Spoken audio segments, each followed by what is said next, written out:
ঘাটালে কালী পুজোর আনন্দ, বারোয়ারি পুজোয় থিমের লড়াই।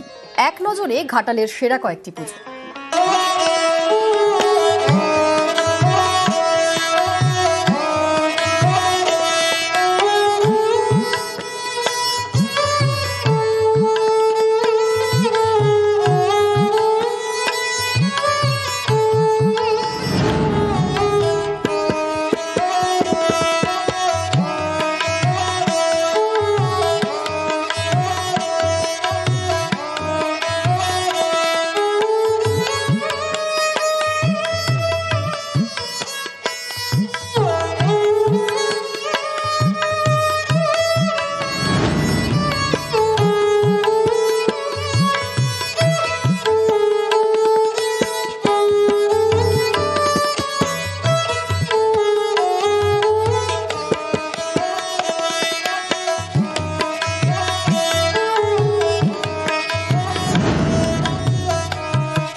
বাঁকুড়ার বিষ্ণুপুরের ছিন্নমস্তা কালী। এখানকার কালী পুজোয় জবার মালা আসে বিষ্ণুপুর সংশোধনাগার থেকে। মেদিনীপুর শহর এবং হুগলির সীমাগড়ের পুজো ঘিরেও নানান কাহিনী। ছিন্নমস্তার মন্দির, বাঁকুড়ার বিষ্ণুপুরে এই মন্দিরে কালী পুজোয় ভিড়ে ভিড়।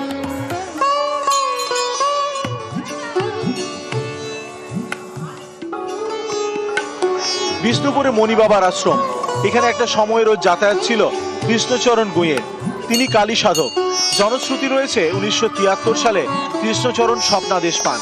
বামা খ্যাপা এবং ভৈরবী মাতার আদেশে ছিন্নমস্তা কালী মন্দিরের প্রতিষ্ঠা করেন। সারা বছর এখানে পুণ্যার্থী এবং পর্যটকদের ভিড়। কালী পুজোয় ভিড় আরো বাড়ে।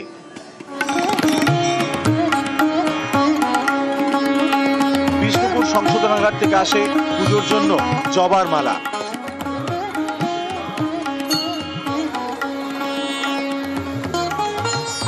আজকের মতো ভালো একটা দিনে পুজো দিয়ে খুব ভালো লাগলো। এখানে ব্যবস্থাপনাও খুব ভালো। আজকের দিনে মা সকলের মঙ্গল করুন, এটাই চাই। এখানে মনে যে শান্তিটা পাওয়া যায় সেটা মনে হয় অন্য কোথাও গিয়ে পাওয়া যাবে না। মেদিনীপুরের মোটা কালী পুজো। এই পুজো এবার 58 বছরে।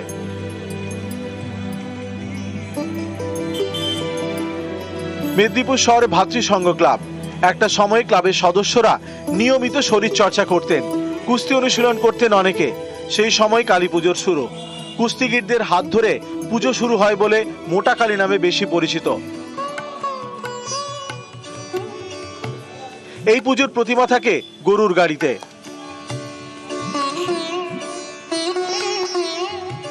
কাকুরা জেঠুরা ব্যায়াম করতো, নিজেরাই উদ্যোগ নিয়ে বললো যে আমরা যখন কুস্তি করছি, আগড়া করছি, তো আমাদের চেহারার মতোই তারা একটু দেহসষ্টভ করতো এবং তাদের চেহারা যথেষ্ট ভালো ছিল। তো তারাই তখন তাদের মস্তিষ্ক প্রসূত যে আমাদের যখন চেহারা এত বড় ছোট, তাহলে আমরা ঠাকুরকেও একটু বড় আকার রূপ দেব। তো তাদেরই চিন্তাধারা থেকে আজকের এই মোটা কালী বলুন বা বড় কালী। হুগলির পান্ডুয়া। এখানকার সিমলাগড়ে দক্ষিণা কালী পুজো 500 বছরের পুরনো। প্রতিদিন চলে নিত্য সেবা। কালী পুজোয় বিশেষ আয়োজন, 108 রকমের ভোগ নিবেদন করা হয়। ভোগের মধ্যে থাকে মাছ।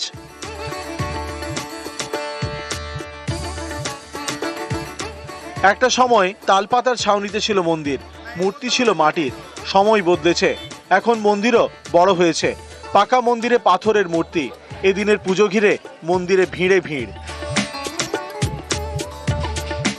এই মায়ের মন্দির তখন মাটির ইয়ে ছিল, মন্দির ছিল। 1100 বছর আগেকার। তখন এমনি নরবলি হতো, হ্যাঁ, ডাকাতেরা এসে পুজো দিয়ে যেত, হ্যাঁ। আর তারপরে নরবলির পর, হ্যাঁ, তারপরে ফাটা বলি হচ্ছে। সারা বছরে যত মানে কাঁচা তরকারি হোক যাই আছে সব মায়ের ভোগের করতে হবে। লরিওয়ালারা বর্ধমান থেকে সীতাভোগ, মিহিদানা, শক্তিগড় থেকে ল্যাংচা এনে পুজো হতো, মাছের কালিয়া হয়। নিউজ 18 বাংলা। আলোর উৎসবের মরশুম, তবে কলকাতায় দূষণের মাত্রা অনেকটাই কম। মুম্বাই, দিল্লি, লখনৌ, পাটনা, আহমেদাবাদের তুলনায় কলকাতার দূষণ কম। কেন্দ্রীয় দূষণ নিয়ন্ত্রণ পর্ষদের সমীক্ষায় এমনই তথ্য সামনে আসছে। আমাদের সঙ্গে সরাসরি রয়েছেন প্রতিনিধি সান্নিকের সঙ্গে কথা বলবো, তবে তার আগে আপনাদের আরও একবার জানিয়ে রাখি, কলকাতায় দূষণের মাত্রা অনেকটাই কম। মুম্বাই, দিল্লি, লখনৌ, পাটনা, আহমেদাবাদের তুলনায় কলকাতার দূষণ অনেকটাই কম। কেন্দ্রীয় দূষণ নিয়ন্ত্রণ পর্ষদের সমীক্ষায় এমনই তথ্য সামনে এসেছে। কালী পুজোর সন্ধে শহরের দূষণ মাত্রা পরীক্ষায় এই তথ্য সামনে আসছে। আমাদের সঙ্গে সরাসরি রয়েছেন প্রতিনিধি সান্নিক। ঠিক কিরকম তথ্য সামনে আসছে? কালী পুজোর সন্ধে এই দূষণের সূচক কতটা, কি বলছে control board, pollution control board?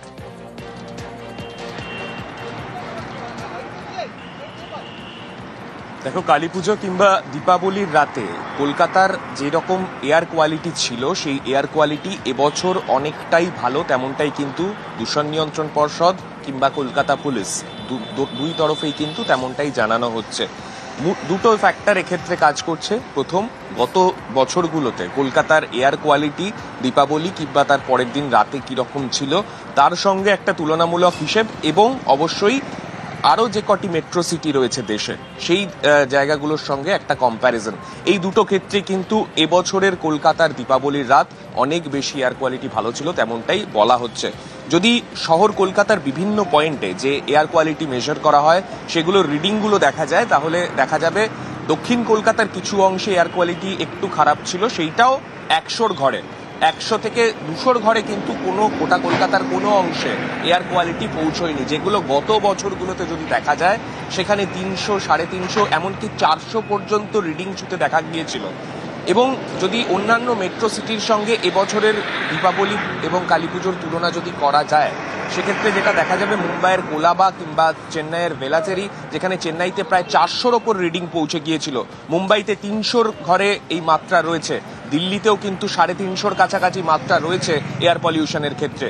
তাই এই এয়ার কোয়ালিটি ইন্ডেক্সের নিরিখে যেটা কেন্দ্রীয় দূষণ নিয়ন্ত্রণ পর্ষদের তরফে স্পষ্ট জানানো হচ্ছে, কলকাতার যা রিডিং তা কিন্তু এবছর অনেকটাই সন্তোষজনক। যদিও এইটাকে তাদের যে সূচকটা নির্ধারণ তারা যেভাবে করেন তাতে এটাকে মডারেট বা মাঝারি বলা হয় এয়ার কোয়ালিটিটাকে, কিন্তু খারাপ বা অত্যন্ত খারাপ অবস্থা, একেবারে শ্বাস নেওয়ার যোগ্য নয় হাওয়া, সেই রকম পরিস্থিতি গত বছরগুলোতে কিন্তু কলকাতা কিংবা অন্যান্য মেট্রো সিটিগুলো যেভাবে দেখে এসেছে সেই তুলনায় এবছরে কলকাতার পরিবেশ কিন্তু অনেকটাই ভালো ছিল, তেমনটাই জানানো হচ্ছে। বেশ, ধন্যবাদ সান্নিক। লক্ষ্যমাত্রা একটা ঠিক করে দেওয়া হয়েছিল যে 2017 সালে তোমার দূষণের মাত্রা যেখানে ছিল 2026 সালের মধ্যে তা তোমাকে 40% কমাতে হবে। সেই টার্গেট ফুলফিল করতে গিয়ে PM10 1 ঘনমিটারে ছিল 147 মাইক্রোগ্রাম, সেটা এখন কমে হয়েছে 94। ফলে কলকাতা ইন্দো গ্যাঞ্জেটিক প্লেইন যেটা বলে তার মধ্যে এখন অন্যতম একটা নিরাপদ শহর বলে ভারত সরকারই স্বীকার করে নিয়েছে। কলকাতার দূষণের মাত্রা অন্যান্য সব বড় শহরের তুলনায় অনেকটা ভালো আছে। হ্যাঁ, বিশেষ করে দিল্লিতে এয়ার কোয়ালিটি ইন্ডেক্স 300 ছাড়িয়ে গেছে। মুম্বাই কলকাতার থেকে আজকে খারাপ, ফলে কলকাতা কিন্তু আপেক্ষিকভাবে আজকে অনেক নিরাপদ আছে। কলকাতায় দূষণের মাত্রা কম বলছেন পুলিশ কমিশনারও। শব্দবাজি ফাটানো নিয়ে বেশ কয়েকটি অভিযোগ এসেছে, 100-রও বেশি গ্রেফতার, জানালেন সিপি। ইভিনিং 6টা অবধি আমরা মনিটর করেছি, তখন অবধি সারা ভারতে কলকাতা মেট্রোতে অনেকটাই কম ছিল। অ্যান্ড রাত্রি 10টা আর 12টার রিপোর্ট আমরা দেখে অ্যানালিসিস করব, কিন্তু আমার যতটুকু ধারণা আছে, আমরা তো বিভিন্ন জায়গায় ঘুরেছি, শব্দ দূষণ বা বায়ু প্রদূষণ কম্পারেটিভলি গত বছর থেকে অ্যান্ড কম্পারেটিভলি বাকি যত মেট্রো বা বড় সিটি আছে ওখান থেকে অনেক কম। শব্দবাজির রাত্রি 12টা অবধি প্রায় 100-এর কাছাকাছি আমাদের কাছে কমপ্লেন্ট এসেছিল, সেগুলো তার উপর অ্যাকশন হয়েছে, মোর দ্যান 100 পিপল অ্যারেস্ট হয়েছে।